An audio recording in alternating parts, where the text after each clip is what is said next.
Doctor Eleazar Díaz Rangel.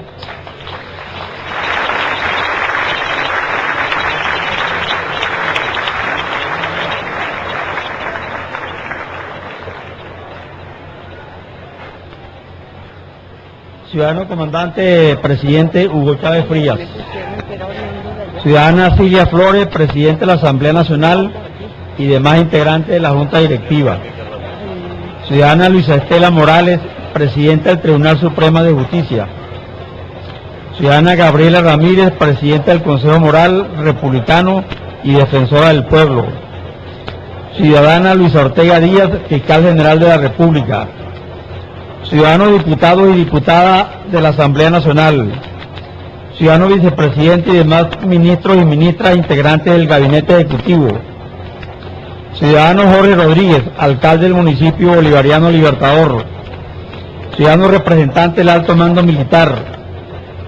Ciudadanos oficiales de enlace entre el Ministerio del Poder Popular para la Defensa y la Asamblea Nacional. Integrantes de los consejos comunales. Distinguidos invitados especiales. Colegas representantes de los medios de comunicación social.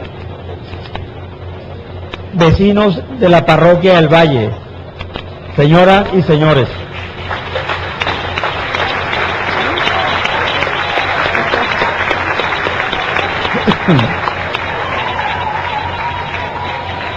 Hace 20 años, un día como hoy, continuaba Caracas cargada de violencia que había estallado en la mañana del día anterior en la escuela de transporte en Guarena en protesta por el incremento del pasaje, y como si hubiese sido una acción sincronizada, perfectamente organizada, en cuestión de horas se había extendido a casi toda la ciudad.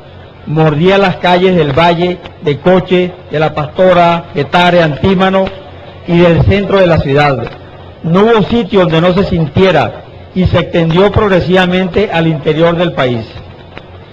Nunca se habían visto expresiones de rabia y descontento urbanos de esta magnitud en la Venezuela del siglo XX. Aunque la chispa había sido el sorprendido aumento de los pasajes, se acumulaban demasiados factores para entender tan generalizada protesta.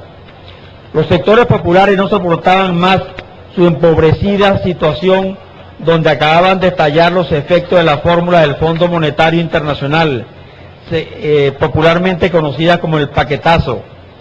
Fue de tal envergadura y fuerza la furia y la explosión habida que no era posible compararla con nada similar ocurrido en toda Venezuela desde abril de 1810. En los sucesos del 27 de febrero, el gobierno de Pérez calculó en 340 las víctimas, aunque hay demasiadas y sólidas razones para estimar que desbordaron el millar. Impotente para contener la revuelta del lunes 27, el martes suspendía la garantía, decretaron el toque de queda, medida que no se aplicaba desde noviembre de 1948, cuando fue derrocado el presidente Rómulo Gallegos. Nadie podía transitar entre las 6 de la tarde y las 5 de la mañana, a riesgo de perder la vida como le sucedió a centenares. Ni la policía ni la Guardia Nacional pudieron contener la protesta. El Consejo de Ministros decidió sacar el ejército a la calle. Desde el interior movilizaron más de 9.000 efectivos militares, 15 batallones fueron aerotransportados de urgencia y distribuidos por los barrios, por esta calle principal del Valle, con órdenes de disparar, órdenes que se cumplieron sin vacilación ni control alguno. Investigaciones posteriores demostraron que cerca del 90% de las víctimas contabilizadas fue de personas muertas en sus viviendas. No fue hasta el viernes 3 de marzo cuando se suspendió el toque de queda en el interior del país. La ciudad quedó desabastecida. Pero veamos cómo evaluaron estos hechos los factores de poder. Cuando aún sonaban los disparos en el 23 de enero, la gente caminaba temerosa por las calles de Caracas y las cifras oficiales de muertes habían sido detenidas en 262 y ascendían post-mortem al mayor Félix Acosta Carles, muerto de un tiro por acá en el Valle. El doctor Gonzalo Barrio, presidente de AD, dijo en la Cámara del Senado el 2 de marzo de 1989 que era el sistema y no AD quien estaba contra la pared. Resumía la situación mejor que el presidente Carlos Andrés Pérez, quien ese mismo día dijo que la delincuencia y la subversión distorsionaron la protesta popular. Humberto Celi, dirigente de AD, dijo que la marginalidad de otros países alteró la conducta de los venezolanos. La CTV, la inefable CTV, declaró que grupos de extremistas planificaron la ola de disturbios y saqueos, mientras Fedecámara condenaba la participación de extranjeros que han venido a acogerse a la hospitalidad. Como se dice, Dios los cría y el diablo los junta. Al jefe de COPEI, Eduardo Fernández, no se le ocurrió nada mejor que promover un clima de entendimiento entre quienes detentaban el poder, por supuesto. Otro copellano, Vivas Terán, advirtió alarmado que el sistema estuvo a punto de colapsar. Andrés Velázquez, a nombre de la causa R, aclaró que no tenía ninguna responsabilidad en los disturbios, y Rafael Caldera expresó su preocupación: no podemos perder la democracia, su democracia. Coincidirán conmigo en que ahí en esa frase están bien retratados los factores de poder en la Venezuela de hace 2 décadas. Pueden observar que a ninguno pareció preocuparles la suerte de los centenares de venezolanos que había caído víctimas de la represión ordenada y aplaudida por ellos para salvar el sistema y su democracia. Pero entre esas voces se distinguió la de José Vicente Rangel, quien sencillamente dijo que la historia venezolana ese día se partió en dos. Del exterior parecían ver el Caracazo con mayor claridad. Fechados en México el jueves 2 de marzo, el Partido Mexicano Socialista aseguró que la violencia en Venezuela tiene su origen en las políticas del Fondo Monetario Internacional, que el Fondo Monetario Internacional quiere imponer en ese país. Desde Madrid, los diarios de esta capital criticaron ayer en editoriales las medidas de ajuste económico aplicadas por el gobierno venezolano. O Estado de Sao Paulo y Folha de Sao Paulo, periódicos brasileños, advirtieron que tales sucesos eran un llamado de alerta para la comunidad financiera internacional y los políticos latinoamericanos.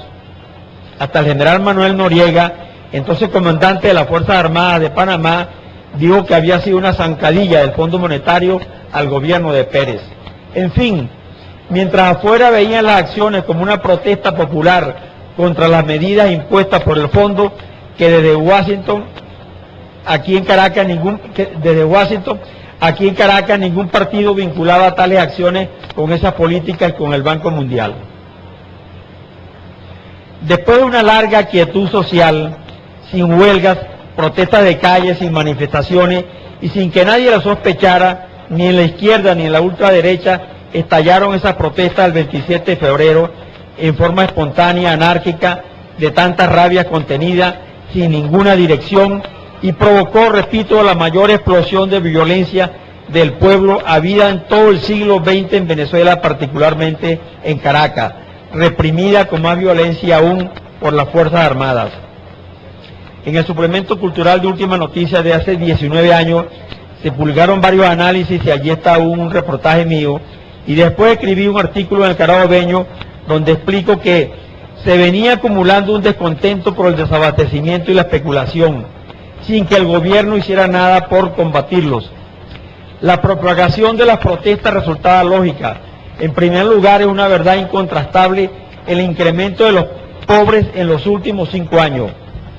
Según un estudio difundido por la COPRE, desde 1984, el número de familias pobres subió de 940.000 a 1.919.000.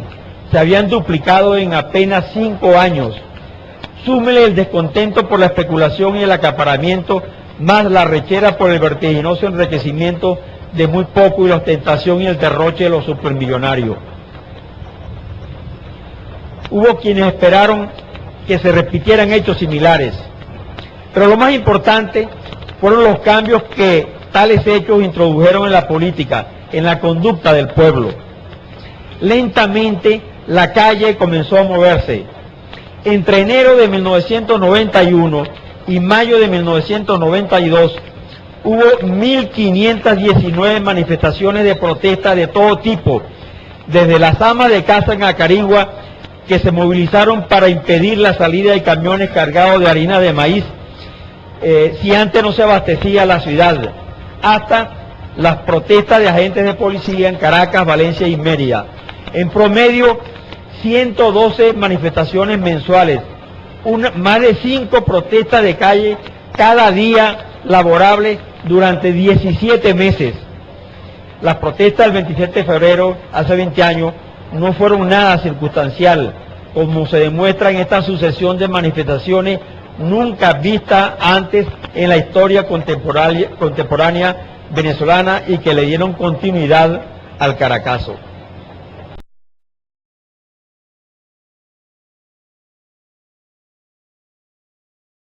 Doctor Eleazar Díaz Rangel.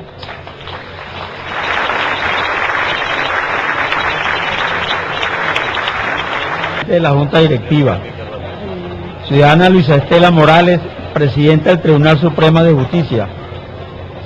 Ciudadana Gabriela Ramírez, Presidenta del Consejo Moral Republicano y Defensora del Pueblo. Ciudadana Luisa Ortega.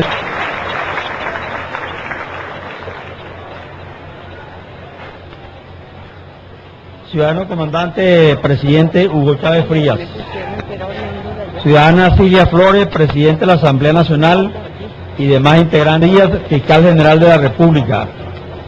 Ciudadanos diputados y diputadas de la Asamblea Nacional. Ciudadano Vicepresidente y demás ministros y ministras integrantes del Gabinete Ejecutivo. Ciudadano Jorge Rodríguez, Alcalde del municipio Bolivariano Libertador. Ciudadanos representantes del Alto Mando Militar. Ciudadanos oficiales de enlace entre el Ministerio del Poder Popular para la Defensa y la Asamblea Nacional, integrantes de los consejos comunales,